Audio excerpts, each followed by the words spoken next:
కల్తీ చేసే విషయంలో అసలు దేన్ని వదలట్లేదండి. అంటే కాదేది కల్తీకి అనర్హం అన్నట్లుగా, అంటే ఇది సాధారణంగా మన సమాజంలో చెప్పుకునేటటువంటి మాట. కానీ ఇప్పుడు పరిస్థితి చూస్తే ఈ మాట నిజంగానే వాస్తవం అవుతుంది అనిపిస్తోందండి. ఎందుకంటే ఇప్పుడు కల్తీ అనే విషయం కేవలం చిన్న చిన్న వ్యాపారాల్లో మాత్రమే కాదు, పెద్ద బ్రాండ్ల మీద కూడా ఆరోపణలు వస్తున్నాయి, కల్తీ ఆరోపణలు. ఇటీవల తెలంగాణ డైరీ ఏదైతే ఉందో, development corporation chairman Gutta Amit Reddy చేసినటువంటి ఆరోపణలు పెద్ద సంచలనం సృష్టించాయి. ఆయన ఏమంటున్నారు అంటే, తెలంగాణలో విజయ బ్రాండ్ పేరుతో అమ్ముతున్నటువంటి నెయ్యిలో కల్తీ జరుగుతోంది అని సంచలనమైనటువంటి వ్యాఖ్యలు చేశారు. ఆయన చెప్పిన దాని ప్రకారం విజయ బ్రాండ్ పేరుతో నెయ్యి అమ్ముతున్నటువంటి ఒక ప్రైవేట్ ఫ్రాంచైజీ కనీసం ఆంధ్రప్రదేశ్ లేదా తెలంగాణ రైతుల దగ్గర నుంచి 1 లీటర్ పాల సేకరణ కూడా చేయటం లేదంటండి. అంటే రైతుల నుంచి పాలు తీసుకొని నెయ్యి తయారు చేయడం కాదు, వెజిటబుల్ ఆయిల్స్ వంటి పదార్థాలు ఉపయోగించి నెయ్యి తయారు చేసి అదే విజయ బ్రాండ్ పేరుతో మార్కెట్లో అమ్ముతున్నారు అనేటటువంటి ఆరోపణలు ఉన్నాయి. ఇక్కడ ఒక పెద్ద ప్రశ్న వస్తుందండి అందరిలోనూ కూడా. ఉమ్మడి ఆంధ్రప్రదేశ్ కాలం నుంచి ప్రజల్లో ఒక మంచి నమ్మకం సంపాదించుకున్నటువంటి విజయ డైరీ వంటి బ్రాండ్ పేర్లను ఇలా వాడుకోవటం ఎలా సాధ్యమవుతుంది? వీళ్ళకి ఇలా కల్తీ రాయలకి పెద్ద పెద్ద బ్రాండ్లను వాడుకోవటం ఎలా సాధ్యమవుతుంది? ఆ బ్రాండ్ పేర్లను. అసలు ఈ వ్యవహారం ఎలా బయటపడింది అంటే, నేషనల్ డైరీ డెవలప్మెంట్ బోర్డు నివేదికలో, ఆ నివేదిక ఏదైతే ఉందో ఆ నివేదికలో కూడా వెజిటబుల్స్ ఆయిల్స్ కలిసినట్లు సూచనలు ఉన్నాయి. ఇది గుత్తా అమిత్ రెడ్డి గారు తెలిపినటువంటి విషయమే. ఈ వ్యవహారంలో మేఘనా ఫుడ్స్ అనే సంస్థకి ఇచ్చినటువంటి ఫ్రాంచైజీపై కూడా ప్రశ్నలు లేవనెత్తున్నారండి ప్రతి ఒక్కళ్ళని. అదే సమయంలో మరో షాకింగ్ విషయం బయటకు వచ్చింది. పాల ప్యాకెట్ల మీద ఉన్నటువంటి క్యూఆర్ కోడ్ స్కాన్ చేస్తే విజయ డైరీ వివరాలు కాకుండా ప్రైవేట్ కంపెనీల వివరాలు వస్తున్నాయంటండి ఆ క్యూఆర్ కోడ్ స్కాన్ చేస్తే. ఇది కూడా ఆయన చెప్పినటువంటి మాట. అంటే బ్రాండ్ పేరు ఒకటి, తయారీ వ్యవస్థ మరోటి అనేటటువంటి అనుమానాలు కూడా పెరుగుతున్నాయి. ఇది కేవలం ఒక కంపెనీ సమస్య కాదండి. దీనివల్ల 2 పెద్ద నష్టాలు జరుగుతాయి వాస్తవానికి. మొదటిది, ప్రజల ఆరోగ్యం ప్రమాదంలో పడుతుంది.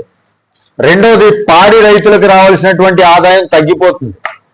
వాస్తవానికి ఆరోగ్యం ప్రతి ఒక్కటి కల్తీ అండి. తినే తిండి దగ్గర నుంచి తాగే పాలు ప్రతి ఒక్కటి కల్తీ అయితే ఆరోగ్యం విషయం ఏమవుతుంది చెప్పండి? ఇలా మొదటిది, ప్రజల ఆరోగ్యం ప్రమాదంలో పడుతుంది.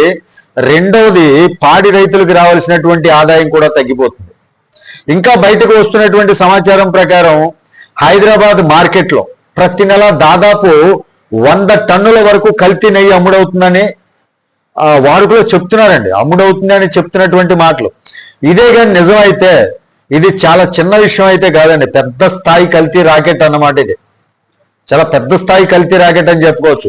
ఇప్పటికే ఈ వ్యవహారంలో 36 మందిని అరెస్ట్ చేసినట్లుగా సమాచారం ఉంది. కేసులు నమోదు చేశారు, ఛార్జ్ షీట్లు కూడా ఫైల్ చేశారు.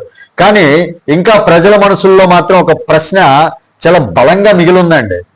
అసలు ఈ కల్తీ వ్యవహారం వెనుకున్నటువంటి అసలు పెద్ద తలలో ఎవరు వాస్తవానికి? ఎందుకంటే ఒక చిన్న కంపెనీ ఒకటే ఇలా చేయడం అనేది అంత సులభం కాదండి. అసలు ఆ పెద్ద తల్లి ఎవరు అనేదే ఒక ప్రశ్న అండి. ఎందుకంటే ఒక చిన్న కంపెనీ ఒకటే ఇలా చేయడం అంత సులభం కాదు అనేటటువంటి అనుమానాలు కూడా ఇక్కడ వ్యక్తమవుతున్నాయి. ప్రభుత్వ బ్రాండ్లకు ఫ్రాంచైజీలు ఇచ్చేటటువంటి విధానం ఏదైతే ఉందో వాటిపై పర్యవేక్షణ ఇవన్నీ ఎలా జరిగాయి అనేటటువంటి విషయాలు కూడా ఇప్పుడు చర్చకు వస్తున్నాయి వాస్తవానికి. ఇంకా మరో విషయం ఏంటంటే, ఇక్కడ ప్రస్తావనలోకి వచ్చినటువంటిది 2022-23 సమయంలో విజయ డైరీకి సంబంధించినటువంటి ఫ్రాంచైజీని మేఘనా ఫుడ్స్ అనే సంస్థకు అప్పగించారని ఆరోపణలు కూడా ఉన్నాయి. అయితే ఈ నిర్ణయం ఎలా తీసుకున్నారు, ఎవరు తీసుకున్నారు అనేటటువంటి విషయాలు పూర్తిగా బయటకు రావాల్సినటువంటి అవసరం ఉంది. ఇప్పుడైతే ప్రజల ఆరోగ్యంతో సంబంధం ఉన్నటువంటి విషయం కావడంతో 2 రాష్ట్ర ప్రభుత్వాలు కూడా ఈ అంశంపై పూర్తి స్థాయి విచారణ జరిపి నిజం ఏంటి అనేది ప్రజలకు చెప్పాల్సినటువంటి అవసరం ఉంది. ఎందుకంటే విజయ అనేటటువంటి పేరు కేవలం ఒక బ్రాండ్ కాదండి, దశాబ్దాలుగా ప్రజలు నమ్మినటువంటి పేరు. ఆ నమ్మకాన్ని ఎవరు దుర్వినియోగం చేసినా వాళ్ళపై కఠిన చర్యలు తీసుకోవాల్సినటువంటి అవసరం ఉంది అని ప్రజలు కోరుతున్నారు. ఇక దీనిపైన మీ అభిప్రాయం ఏంటి అనేది అంటే విజయ బ్రాండ్ పేరుతో నిజంగానే కల్తీ నెయ్యి అమ్ముతున్నారా లేక ఇది రాజకీయ ఆరోపణలేనా? దీనిపైన మీ అభిప్రాయం ఏంటి అనేది కామెంట్ రూపంలో తెలియజేయండి. వీడియో నచ్చితే ఖచ్చితంగా లైక్ చేయండి, ఛానల్కి సబ్స్క్రైబ్ చేసుకుని నన్ను కొంచెం సపోర్ట్ చేయండి. తిరిగి నెక్స్ట్ వీడియోతో మిమ్మల్ని కలుస్తాను. అప్పటి వరకు సెలవు. జై హింద్.